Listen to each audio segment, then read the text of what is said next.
Salut, je suis Cyril, j'anime le club de fitness en ligne FitGym. Bienvenue dans ce club. Je vais t'expliquer un petit peu pourquoi nous avons ce concept de fitness intelligent. Moi-même j'étais un grand étudiant de Torah. J'ai repris parce que j'avais un petit peu laissé tomber. Alors, déjà, dans ce club, il y a un aspect d'ouverture d'esprit extrêmement important. Euh, Dans l'immédiat, là, ce que j'aimerais, c'est que tu t'intéresses à deux personnes, Joey Dispenza et David Goggins. Alors, je l'ai déjà dit, David Goggins, c'est le pouvoir du verbe en sport. C'est le fait de se surpasser, ce qu'il appelle, lui, s'envoyer en enfer pour avoir des résultats. Moi, je crois beaucoup à l'activité cardiovasculaire et au renforcement musculaire. Alors, pourquoi David Goggins et pourquoi Joey Dispenza? Joey Dispenza parce que d'abord, il nous parle d'une énergie, d'un champ électromagnétique du cœur, et il nous parle de, une fois que l'énergie arrive au cœur, elle est transmise directement au cerveau. Alors, moi, dans ce club, déjà, il y a plusieurs choses. Pourquoi on fait du sport? Donc, déjà, l'intellectuel qui ne fait pas de sport, ça n'existe pas. Voilà, bon, je vais pas. Après, à mon avis, ça n'existe pas. Euh, il faut. Il faut travailler l'activité cardiovasculaire et parallèlement effectuer les méditations de Joe Dispenza, notamment la méditation de la glande pinéale. Alors dans ce club, nous sommes des praticiens et pas des théoriciens, c'est-à-dire qu'on va privilégier à chaque fois la pratique. C'est pour ça qu'on fait du sport, c'est pour ça qu'on se met en scène dans des salles de sport en faisant de la musculation, des étirements, du pilate. Maintenant, je découvre le yoga, c'est très difficile. J'aime beaucoup Jean-Paul de la chaîne Supraconscience. Il parle de canal pranique et tout ça. Ça, c'est des choses que je ne maîtrise pas. Moi-même, je suis sous hypnose pratiquement la moitié ou 60% de la journée. Ça donne des résultats. Ça donne des résultats en sport notamment, mais je pense que ça en donne aussi dans des matières plus intellectuelles. Alors, on va parler aujourd'hui d'une vidéo. Justement, on est des praticiens, pas des théoriciens, mais malheureusement, il faut passer un peu de temps à étudier. Comme le dit Goggins, il y a un rapport entre les deux personnages. Il faut aller, il le dit en anglais, il faut aller plus profondément dans les choses, étudier, passer du temps à étudier là où les autres s'arrêtent. Comment activer l'univers en vous? Dispenza nous en parle, je vais faire court. Il y a une méditation que tu dois faire entre 1 heure et 4 heures du matin qui consiste à activer la glande pinéale qui a la forme d'un cône, d'une pine de pain là, d'une pomme de pain, d'accord. Il faut d'abord que tu la localises précisément dans ton cerveau, que tu imagines une lumière brillante, cristalline, plutôt jaune, mais ça dépend, tu vas la voir blanche à mon avis au début. Ça a un lien avec, c'est en lien avec la Torah, avec différentes spiritualités, on respecte les différentes spiritualités. Parce que moi, ce que je supporte pas, c'est l'indiscipline, le fait de partir dans tous les sens, etc. C'est quelque chose qui va t'amener à un chaos dans ta vie. Il faut vraiment. Et ça peut même très mal finir, attention, hein. Donc être tolérant, ouvert d'esprit, ça ne veut pas dire faire n'importe quoi. Voilà. Cette glande pinéale, là, entre 1 heure et 4 heures du matin, tu vas l'activer. Alors il va t'en parler dans la vidéo qui s'appelle Comment activer l'univers en vous, éveil spirituel du docteur Joe Dispenza.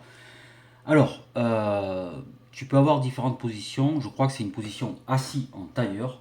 Tu fais monter le liquide, je crois qu'il appelle c'est cérébrospinal, du sacrum vers le cerveau, vers la glande pinéale. Tu le pousses, ce liquide cérébrospinal, vers la glande pinéale. Parce qu'en fait, il y a un phénomène d'inspiration et d'expiration. À l'inspiration, le sacrum s'ouvre et ensuite à l'expiration, il se ferme. Et une fois que on a 7 centres énergétiques le long de la colonne vertébrale, une fois qu'il monte jusqu'à la glande pinéale, ce liquide cérébro-spinal, il va, si tu veux, il va remplir en quelque sorte, c'est un petit peu ce que je dis là est un petit peu prosaïque, il va remplir la glande pinéale. Et celle-ci, elle a des cils autour, des cils, hein, un petit peu les cils comme les yeux là. Les cils vont se mettre à s'activer et il semblerait que ça produise, c'est pas un champ électromagnétique, c'est plus compliqué que ça, mais tu te connectes directement à l'énergie du cosmos, c'est-à-dire que c'est ce qu'il nous dit dans la méditation de la lampe pinéale, c'est-à-dire que alors tu passes d'un état de survie à un état de création. Ça, c'est une première chose. Tu te connectes à l'énergie du cosmos. Tu atteins probablement les annales akashiques de l'humanité, tout le savoir. Alors il dit pourquoi il nous parle de sport? Parce que par exemple le fitness c'est un savoir. Et bien si tu sais l'activer, moi je me suis remis parce que j'avais un petit peu, pour des raisons personnelles, des fois la vie n'est pas toujours facile, j'avais arrêté ces méditations, je les ai reprises. Si vraiment tu es très fort dans l'activation de la glande pinéale, le fitness c'est un savoir, les mathématiques c'est un savoir, les sciences c'est un savoir, la littérature c'est un savoir, etc. Normalement, les gens qui sont très forts, le fitness c'est tout un ensemble de choses. Il y a du HIIT, il y a du renfo, il y a du pilates, tu accèdes directement à ce savoir. C'est-à-dire que tu deviens bon, tu deviens presque le meilleur. Enfin, presque le meilleur. Après, il faut du travail, il faut vraiment s'envoyer en enfer, comme l'a dit Goggins, ça, les deux personnages. Mais tu vas, mais vraiment, c'est vraiment, ça c'est vraiment vrai, c'est le cas de le dire. Tu accèdes à ce savoir immédiatement, comme au savoir de la littérature par exemple, qui me passionne moi. Tu accèdes à ce savoir. Mais cette glande pinéale, bon, il va t'expliquer, je ne vais pas rentrer dans les détails si tu veux. Déjà, tu vas taper glande pinéale, tu vas regarder où c'est, tu vas faire la méditation et tout ça. Alors, euh, si tu veux, comment dirais-je, c'est là où c'est pas une histoire de cerveau. C'est-à-dire qu'en fait, lorsque tu fais monter le liquide cérébrospinal dans la glande pinéale, tu réorganises ta conscience, ton esprit. C'est-à-dire que tu vas alimenter, c'est l'esprit carrément. C'est un truc, c'est vraiment, allez, si on peut parler un petit peu comme les jeunes, c'est un truc de fou. C'est-à-dire que là, c'est ton mind, c'est ton esprit. Alors, sachant que Dispenza t'explique que le corps, c'est l'esprit inconscient, tu imagines un petit peu, c'est-à-dire que si le corps, c'est l'esprit inconscient, si on part du postulat qu'il n'y a qu'un seul esprit, c'est l'esprit humain. Si ton corps, c'est l'esprit inconscient, donc ton corps, c'est l'esprit en fait. L'esprit, à mon avis, ne meurt pas, jamais. Donc là, tu vas accéder, à mon avis, en tout cas, c'est là, je me remets à faire. Alors attention, c'est comme le sport, c'est comme l'entraînement, c'est tous les jours. Les méditations de Dispenza, c'est 3 fois par jour. Sachant qu'il y a celle du matin, il y a celle bon, de la nuit là, avec la lampe pinéale, etc. etc. Euh, Si tu veux, moi là où je ferai des créations personnelles par rapport à Dispenza, des choses qu'on peut découvrir aussi, il semblerait que tu puisses, à mon avis, mais ça va être difficile, hein, que si ton corps est ton esprit inconscient, tu actives la glande pinéale. Si tu es très fort, qu'elle est décalcifiée, notamment en te gavant, il faut la décalcifier du fluor qu'il y a dans tous les aliments, le dentifrice, certains médicaments, etc. Si tu enlèves tout le fluor, que tu la réactives, tu accèdes au pur esprit humain, c'est-à-dire tu accèdes à l'esprit humain, peut-être même à l'esprit animal. Je m'intéresse beaucoup aux loups, aux ours, etc. Et bizarrement, d'ailleurs, on retrouve en finesse la position de l'ours, des choses comme ça. Tu actives l'esprit humain. Normalement, tu as accès à la régénération cellulaire et à l'immortalité. Bon, je sais, ça paraît un peu fou, mais il y a aussi un peu de science-fiction dans ce club Fit Gym, il y a un petit peu de tout. Ce que je voudrais que tu retiennes, c'est que Goggins, il nous parle de courir, nager, se renforcer, construire une masse musculaire. Voilà, c'est important. Sans ça, il ne peut pas y avoir, à mon avis, il n'y a pas d'intellectuel, ça n'existe pas, il n'y a pas de, ça n'existe pas.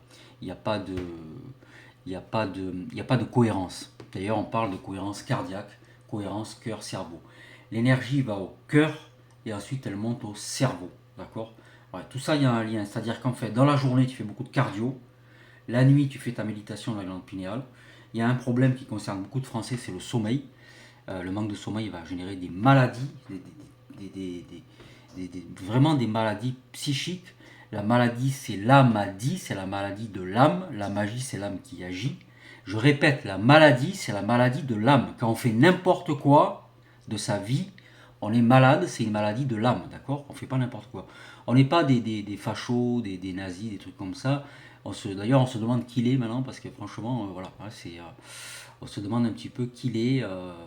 Moi, on tolère un petit peu les différentes façons de penser. La question n'est pas là. Mais le problème, si tu veux, Goggins nous parle de cette discipline. La motivation, ça n'existe pas. La seule chose qui existe, c'est la discipline. D'accord. C'est la discipline. Tu dois discipliner, il nous dit, tes états d'esprit. Tu dois discipliner après tout mais ça, c'est voilà, ton lieu de vie, ta nourriture, ton sommeil. Mais ça, à la limite, c'est à la portée de tout le monde. D'accord. C'est faisable. Hein, voilà. Voilà. Euh, Ça, c'est une première chose. Il y a William Plant aussi. William Plant. Il y a des chaînes intéressantes. Alors, tu as compris également qu'on va beaucoup utiliser le monde numérique, d'accord, qui est d'abord qui est plusieurs choses. Toute la connaissance est dans le monde numérique. Moi, j'aime beaucoup Elon Musk. Toute la connaissance est dans le monde numérique. La connaissance en fitness, en sport. Là, sur la glande pinéale, sur Dispenza, sur devenir super conscient. Il n'y a pas que ça, parce que quand tu deviens super conscient, tu vas augmenter tes capacités physiques de manière significative. Le monde numérique qui permet de découvrir des personnes absolument inouïes comme David Goggins, d'accord. Une personne qui va te permettre de remettre de l'ordre dans ta vie, d'accord. Voilà, on n'est pas des fachos, mais simplement c'est intolérable ces histoires de. J'avais fait pas mal de vidéos où voilà, où on a un petit peu rigolé tout ça, mais c'était un petit peu orienté pour te montrer que je suis pas misogyne, mais je vois qu'il y a beaucoup de femmes en fait qui aiment comme ça les gros muscles, les voyous, les grosses voitures, parce que c'est la vérité, c'est une putain de vérité ça, tu vois. Et ça c'est un problème. Ça c'est un problème, tu vois, voilà. Euh, c'est plus un challenge, c'est un problème, tu vois, voilà. C'est comme le tabagisme, hein. Alors, on n'est pas des fachos, ni des homophobes, ni quoi que ce soit. Donc oui, on aime bien l'humour aussi, donc voilà, on aime bien faire des blagues. Alors, voilà ce que je voulais te dire aujourd'hui. Fitness intelligent, Fit Gym, c'est du fitness intelligent. Sportif lettré, sportif scientifique, sportif cultivé. Ah, je te conseille aussi la chaîne Nouvelle Acropole France. Nouvelle Acropole France, extrêmement intéressant. Je pense que toutes les clés de notre monde se trouvent dans l'égyptologie. Alors justement, pourquoi sport, activité cardiovasculaire, musculation, renforcement musculaire, fitness et égyptologie? Parce qu'en égyptologie, déjà, ce sont tous des beaux corps, d'accord, des beaux corps avec voilà, on ne sait pas s'ils étaient noirs ou pas, s'ils étaient café au lait ou pas, ce sont des kémites. Je te conseille également Billy Carson, un homme remarquable, Billy Carson, voilà, et il va te faire découvrir les civilisations anciennes. Il faut savoir que les tablettes et les téléphones existaient au temps des civilisations anciennes. Voilà, il faut savoir qu'il y avait des technologies probablement supérieures aux nôtres dans ces époques-là. Et ils accordaient une importance considérable au corps, d'accord.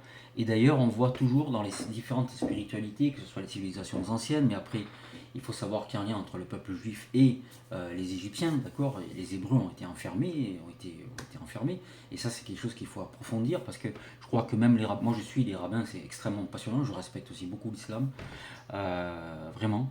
Je crois que les rabbins là, devraient s'intéresser davantage à l'égyptologie. Ils ne le font pas assez. Ils ne le font pas assez.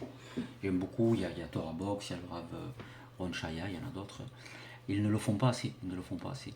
Et donc, ben, comme par hasard, on va faire court, mais il y avait la chambre du roi, d'accord, la momification, etc., où on retirait le cerveau, comme par hasard, c'est très bizarre. Donc, ils avaient connaissance de la glande pinéale, l'œil d'Horus, d'accord, qui en fait symbolise le cerveau limbique. L'œil d'Horus symbolise le cerveau limbique avec au centre le troisième œil, ben, c'est la glande pinéale.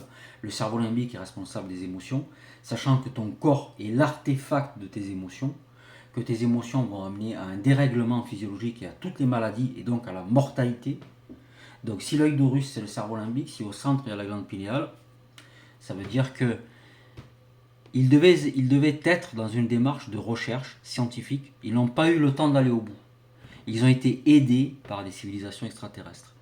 Et malheureusement, ils ont été aidés, mais pas assez à voir, c'est à approfondir ça, d'accord.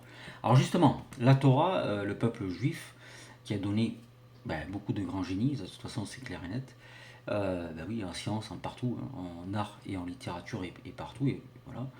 Euh, En fait, qu'est-ce que je voulais dire? Si tu veux, on va retrouver dans la Torah, mais là je m'y remets parce que quand on arrête une activité, on perd beaucoup. Il y a dans la Torah, si tu veux, il y a des personnages qui ont vécu 900 ans. C'est absolument vrai, d'accord. Ils ont vécu 900 ans. Ça, c'est vrai, d'accord. Je t'invite d'ailleurs à utiliser le numérique pour retrouver le nom de ces personnages. Eh bien, ils ont vécu 900 ans. De toute façon, est-ce qu'ils avaient activé des choses? Je ne sais pas, d'accord. Sachant que j'ai parlé de Billy Carson, mais l'être humain est programmé, écoute bien cela, pour vivre 26 000 ans. Qu'est-ce qui fait que on ne vit pas 26 000 ans? Eh bien, je viens de le dire, c'est le cerveau limbique. C'est donc ce cerveau limbique au milieu, si tu veux. Bon, tu as le cortex, ça on s'en fout. La théorie, il faut être des praticiens. Il y a le cerveau limbique, il y a le cortex frontal, il y a le cerveau archaïque à l'arrière, reptilien, etc. Donc, reptilien. Bon. D'ailleurs, j'ai fait une parenthèse à ce sujet-là, mais le cœur, euh, un exemple qui n'est pas drôle du tout, là, c'est pas drôle du tout. Lorsqu'il y a des graves accidents, par exemple de la route ou autre, eh bien, euh, je crois qu'il y a un lien, mais ça, je suis pas médecin, mais malheureusement, ils ont un grand savoir, ces gens-là. Le cerveau archaïque avec le cœur, si tu veux, même si tu es démonté, tu t'es fait rouler dessus, etc., le cœur continue à battre, d'accord. Il continue à alimenter, je crois, les fonctions primordiales, d'accord. T'imagines un peu la puissance du cœur, hein. Donc je répète, tu es écrasé, tu es en mille morceaux, mais le cœur continue. Chez malheureusement des personnes qui ont des accidents comme ça extrêmement graves. Donc tu vois un petit peu là le cœur, la puissance qu'il peut avoir est relié à ces trois cerveaux. Le concept de trois cerveaux existe réellement, archaïque, à l'arrière. Tout ce qui est la connaissance, etc., s'orienter dans l'espace, tout ça, tu le sais déjà, c'est tout le frontal, là, le cortex. Mais au centre, si on suit l'égyptologie, ce qui compte le plus, c'est le cerveau limbique. C'est l'œil d'Horus avec au milieu, l'œil d'Horus, tu regarderas, l'œil d'Horus avec la glande pinéale au milieu. Et ça, si le corps est l'artefact de nos émotions, la peur, l'angoisse, la jalousie, la colère, tout ça, c'est ça qui fait mourir les gens, hein. C'est ça qui fait mourir les gens. Une anecdote, quand on annonce une maladie à une personne, c'est pas la maladie qui tue, c'est la peur, hein. Ce n'est pas la maladie, jamais, c'est la peur qui tue les gens, c'est la peur. De la même manière, tu as le tabagisme, tout ça, bon, ça c'est des gamineries, hein, les clopes et tout ça, c'est vraiment des gamineries. Vraiment, hein, d'accord. C'est comme se bourrer la gueule le week-end. Alors on parlait de numérique, c'est scandaleux qu'il y ait des vidéos qui fassent des millions de vues avec des dizaines de milliers de likes qui expliquent comment, à des jeunes, comment on va noyer enfin on va mettre 10 doses de pastis et 2 doses d'eau pour se bourrer la gueule, d'accord. Et ça serait bien que le gouvernement aussi s'en occupe pour qu'on arrête d'avoir ce type de choses-là sur Internet, d'accord. Parce que j'ai vu ça, comment faire du binge drinking, comment prendre des quantités astronomiques de whisky. On n'est pas hors sujet, puisqu'on parle de santé, de sport et de nutrition. Comment on va boire une bouteille de whisky en 10 minutes pour, voilà, hein. Quand tu prends une cuite le week-end, ça sert à rien d'aller dans les bars. Ça sert strictement à rien, d'accord. À rien. Bon. Quand tu vas prendre une cuite comme ça, il faut 96 heures pour récupérer, d'accord. Va plutôt en salle de sport. Va dehors. Alors moi, je milite pour 50% salle, 50% extérieur, ok. Voilà. Donc voilà un petit peu l'esprit de ce club. Il y aura de la sévérité, mais il y a beaucoup d'ouverture d'esprit, mais je crois qu'il faut aussi de la sévérité, hein. Voilà. Et on aime aussi faire des blagues. Donc voilà. Alors, je te remercie. Sois béni, passe une bonne journée, une bonne matinée, une bonne soirée.